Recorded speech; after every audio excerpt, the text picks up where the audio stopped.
quarterback. Could this thing be in trouble just as it gets beginning? And don't miss Vince Carter on Game 7 and on his favorite dunks of all time. He'll be with us as we get up with you starting right now. Delighted to be back and to have you with us from the South Street Seaport. Greeny here. Dan Graziano is with me, and we have a cast that is ready to go. We're talking football today with the big swagoo. Greg McElroy, Jeff Saturday, ready to go with Week 1 officially in the books after the Monday night doubleheader last night. Let's go there. Steelers, Giants. First Monday night game of the season is our game of the night. Steelers holding a sign that read Steelers against racism during the national anthem, while several Giants players took a knee with their new head coach, Joe Judge, alongside. To the action, Daniel Jones at quarterback, the first Giant quarterback other than Eli to start a season since 2004. Second quarter, he's back to throw. He's looking. He's finding Darius Slayton, 41 yards and a score. Giants, an early 10-3 lead. Danny Dimes, 279 and 2 touchdowns on the night. Meanwhile, Big Ben Roethlisberger took a little time to get started. His first game since week 2 of last year, but Dan, he warms up. Vintage Ben off his back foot. Juju Smith-Schuster, 6 targets, 6 catches for him. Big Ben's first touchdown since 2018. Steelers missed the extra point. They're down 10-9. Final 40 seconds of the half. It's Ben. It's Juju. It's 17 yards and they're on the move.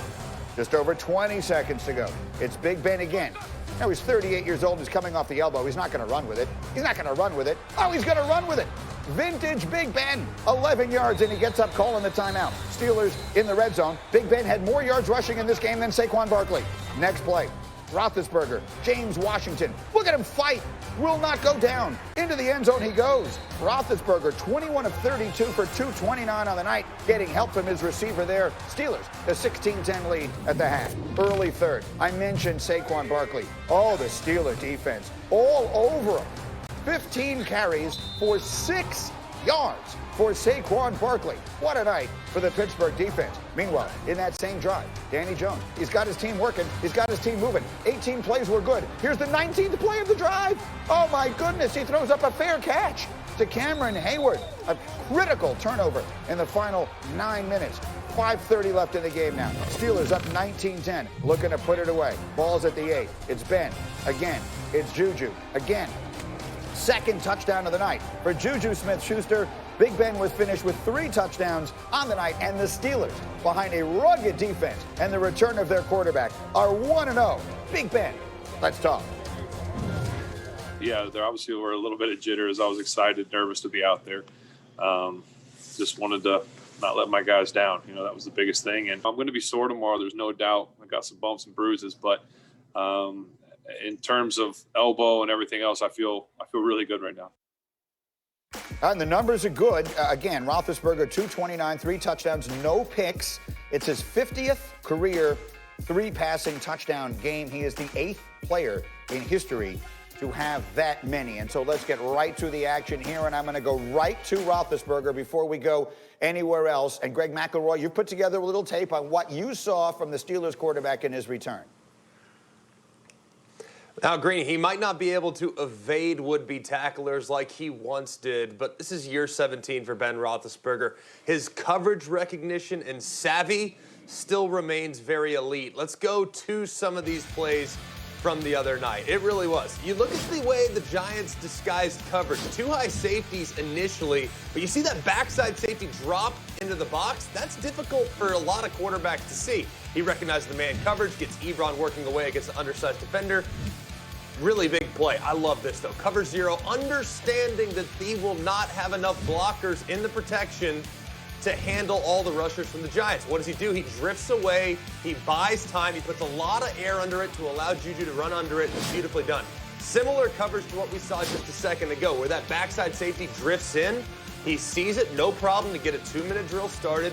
He also recognizes where the cornerback is in phase with his wide receiver, and he throws the perfectly executed back shoulder. Look, he's not going to be able to shake guys like he did 10 years ago. He's not going to be as strong or as nimble in the pocket, but his coverage recognition and understanding of where to go with the football within the offense still remains elite. That's why I thought last night, after the early game jitters, was very encouraging.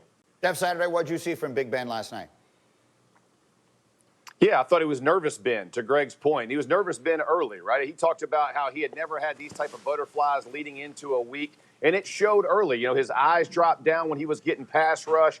He kind of, pulled back on some throws. Wasn't until that third down to Ebron that you see right there. That's when I felt like he really found his rhythm and got into rhythm. And you saw the smile start coming back out. Even after that run where he comes up and calls a timeout, you saw him to begin to enjoy the game again and really feel the flow of the game. And it went all the way through that Steelers offense to the run game with Benny Snell. When you have a guy who can take advantage of those blitz packages like Greg showed you, it opens up the entire offense. He had a very good day coming back from that injury. Yeah, Benny Snell ran the ball for 113 yards, but that's enough on the Pittsburgh offense. Marcus Spears, what can we say about a defense that holds Saquon Barkley, who I think pretty much everyone thinks is as good a runner as there is in the National Football League, to 5 yards on 16 carries? Yeah, let's get this out the way. I'm calling you G today, and I'm calling Greg McElroy Mac. All right? Okay. So here we go. G, listen.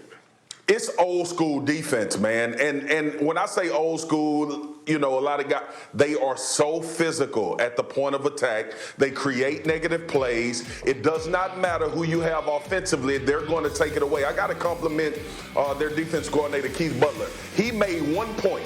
He said Saquon Barkley will not win this game for the New York Giants. They created penetration at the line of scrimmage, and obviously Watt and Bud Dupree and Cam Hayward, all of those guys had really good games. But when you look at defenses play like this, and there's going to be this ongoing question of, can this defense carry them? Yes. If Ben Roethlisberger and this team can put up 20-something odd points, high 20s, 30 points, it's going to be extremely hard for teams to beat them with this defense who is creating negative. They created 12 negative plays last night. Saquon Barkley had 29 yards on 20 carries. Again, Saquon Barkley had 29 yards rushing last night.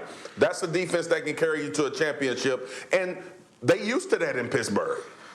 No question about it. They were brilliant last night. And so, again, the Steelers may be joining Kansas City and Baltimore in the conversation about the AFC's elite. We'll talk about that in a moment. Meanwhile, Dan Graziano, let's talk about the New York Football Giants. It's a team you've covered for a long time, and you see them. What do you think is the number one storyline coming out of last night for them? Well, it's Daniel Jones. I mean, look, if you look at the Giants in 2020, it's hard to see them as a contender. Obviously, there's always surprises. But, I mean, they have a lot of pieces missing on defense. Obviously, they need to keep building that. So this season's about how do you feel about Daniel Jones once it's over?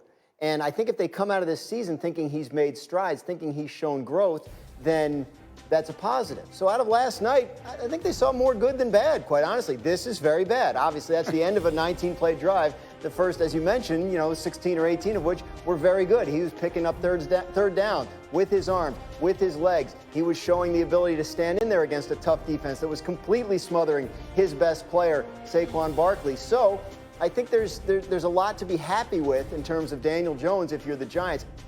Turnovers were the problem last year. If they're going to be the problem this year, then that's an issue. But the coaching staff, I know, feels like they can get it ironed out, and when he's not turning it over, he looks like a good player. Greg McElroy, what did you see from Danny Dimes last night? No, it's week 1, guys, but I'm going to make a guarantee, a real bold guarantee, frankly. Daniel Jones's performance last night will not be the worst performance against the Steelers defense this year. Like, there will be much worse quarterback performances. So I look at this, and I really think, look, with a young player, it's all about peaks and valleys, right? There were a couple valleys. The 19-play drive, we know that interception is bad decision, trying to roll this up, trying to do too much. But I tell you what, outside of that, there were a lot of things to grow from, a lot of things to be encouraged by last year. I mean, goodness gracious, the guy had 7 fumbles a game, it feels like. Well, yesterday, 2 hands in the pocket. There were multiple times in which the ball could have gotten knocked out, and it didn't. So I thought the peaks actually outweighed the valleys a little bit, with the exception of the end of that 19-play drive. So I was very encouraged with the growth he displayed at the position. Again, on a night where his running back, who you figure will carry that offense all year long, did not have anything going at all. Okay, guys, stay with me, because the second game last night came down to some very curious decision-making by one of the two coaches. Titans, Broncos, several players choosing to stand, others kneeling, clearly showing support in the pregame. We pick it up now in the fourth quarter. Mike Vrabel and the Titans going for it on a 4th down instead of sending Stephen Gostkowski out for a field goal attempt, because Gostkowski had a miserable night. And Tannehill throws a big touchdown there to give the Titans a 13-7 lead. And Gostkowski missing the extra point, his 4th missed kick of the night. To that point, he was 0 for 3 on field goals and 1 for 2 on extra points. On the other side, Broncos 75-yard drive. Melvin Gordon takes